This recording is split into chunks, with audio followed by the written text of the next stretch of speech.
Today is 20th of अगस्त 2022। आज इस video में हम बात करेंगे कि क्यों इंडिया जैसी कंट्रीज़ के लोग दुबई की तरफ क्यों आ रहे हैं। इंडिया से आ रहे हैं, पाकिस्तान से आ रहे हैं, बांग्लादेश से आ रहे हैं, अफ्रीका से आ रहे हैं, क्यों आ रहे हैं। लेकिन हम इस वीडियो में बात करेंगे कि इंडिया से क्यों आ रहे हैं। So let us go and see how does it goes like. By the way, अभी हम हैं द फाउंटेन में, दुबई फाउंटेन, और मेरे राइट साइड है बुर्ज खलीफा।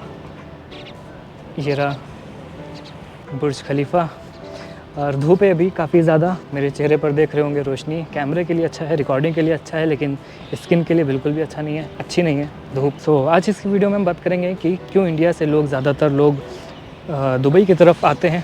पहली वजह, जो सबसे बड़ी वजह है, मेन वजह है, वो ये है कि यहाँ पर आपके पैसे 20 गुना बढ़ जाते हैं। अगर आप 1000 कमा रहे हैं, 1000 दिरहम, तो इंडिया में आपका हो जाएगा 20,000 रुपये। दुबई में अगर आप 1 लाख कमा रहे हैं तो आपका हो जाएगा 20 लाख रुपए। दुबई में अगर आप 1 करोड़ कमा रहे हैं तो इंडिया में हो जाएगा 20 करोड़ रुपए। तो है ना काफ़ी इंटरेस्टिंग बात। इसी वजह से लोग आते हैं अपने पैसे को 20 टाइम्स ज़्यादा करने के लिए। लेकिन इस बेनिफिट उठाने के लिए आपको सर्वाइव करना पड़ेगा दुबई में 6 से 7 महीना और 1 साल भी लग सकता है। और इसी दौरान अगर आपका इम्यून सिस्टम कमज़ोर है तो आपको बहुत सारी बीमारीज़ भी लग सकती हैं, क्योंकि यहाँ सिर्फ इंडिया ही से नहीं, बहुत सारे देशों से लोग आते हैं, अफ्रीका से भी आते हैं। सिर्फ अकेले नहीं आते हैं, अपने साथ लेकर आते हैं अपनी कंट्रीज़ की पर्सनल बीमारियाँ जो आपको लग सकती हैं अगर आपका इम्यून सिस्टम कमज़ोर है। तो इस चीज़ के लिए भी ज़रा ध्यान दीजिएगा कि अगर आप कमज़ोर हैं तो दवाई रख लें, अगर आप स्ट्रांग हैं तो भी रख लें, क्योंकि आपको पता नहीं कि आप कितने स्ट्रांग हैं अंदर से, किसी को नहीं पता होता है, हमें भी नहीं पता है। 20 टाइम्स करेंसी बढ़ाने के अलावा रेसिडेंशियल वीज़ा भी आप ले सकते हैं दुबई में।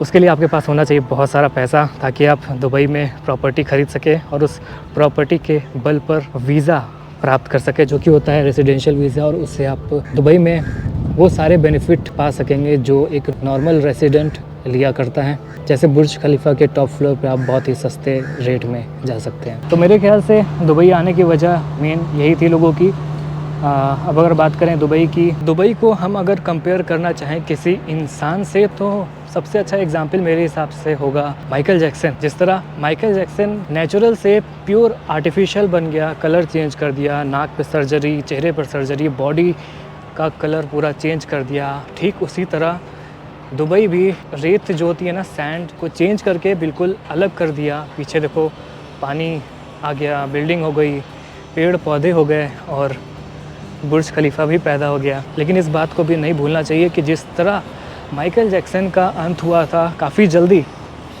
क्या पता कि दुबई का भी हो जाए, क्योंकि ऐसा देखा गया है नेचर से छेड़छाड़ करना बहुत भारी पड़ा है इंसानों के लिए। वैसे भी ये चीज़ बोली गई है कि रेत की बुनियाद पर बना हुआ आशियाना वक्त की लहरों से कभी न कभी ढह ही जाता है। रेत के घर बनाने से क्या फायदा, एक लहर आएगी और बह जाएंगे। दुबई का एक और अलग साइड है, वो है रिच वाला साइड, अमीरों वाला।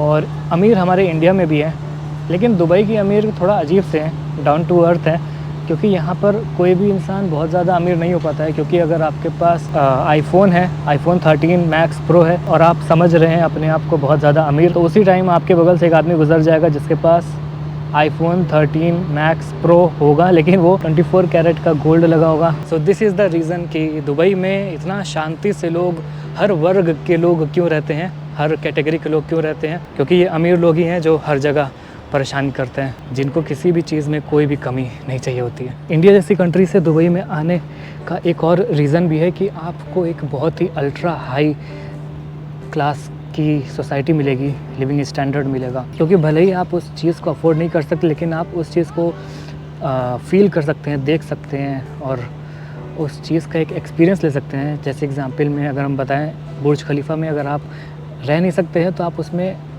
टूर लगा सकते हैं, उसमें आप घूम सकते हैं कुछ पैसे देकर। हालांकि वो पैसे देना भी थोड़ा ज़्यादा है, लेकिन जितना उस बुर्ज खलीफा में फ़्लैट लेने की कीमत है उससे कम ही है। अगले आने वाले 10 साल में या 15 साल में या 20 साल में या 50 साल में दुबई शायद लीड करेगा वर्ल्ड को टेक्नोलॉजी के सेक्टर में। लेकिन ये सब तभी पॉसिबल होगा अगर वक्त की लहरें इस रेत पर बने हुए आशियानों को मिटाएगी नहीं।